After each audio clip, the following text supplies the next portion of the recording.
मला बोलायला अतिशय दुर्दैवानं खरं तर आज स्वर्गीय हिंदू हृदय सम्राट बाळासाहेब ठाकरे असते तर संपादकीय लेख ज्यांनी लिहिलाय आणि ज्यांनी संपादकीय लिहिण्यासाठी परवानगी दिली छापलं त्यांना त्यांच्या भाषेतून सांगितलं असतं की स्वर्गीय मुंडे साहेबांचं योगदान शिवसेनेला 1 आकड्यातून 2 आकड्यापर्यंत पोहोचण्यात किती मोठं आहे।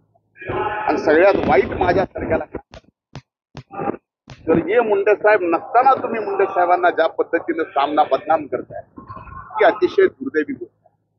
खरं तर युतीचे शिल्पकार म्हणून ज्या 3 लोकांचं नाव घेतलं जायचं त्यात पहिलं नाव हिंदू हृदय सम्राट बाळासाहेब ठाकरे, दुसरं नाव प्रमोदजी महाजन आणि तिसरं नाव स्वर्गीय गोपीनाथरावजी मुंडे साहेबांचं घेतलं जाईल। आणि आज त्या ठिकाणी सामनाच्या संपादकीयतून उद्धव ठाकरेंच्या मुखातून आज स्वर्गीय मुंडे साहेबांची अशा पद्धतीनं बदनामी ते नसताना करणं हे उद्धव ठाकरेंना शोभत नाही।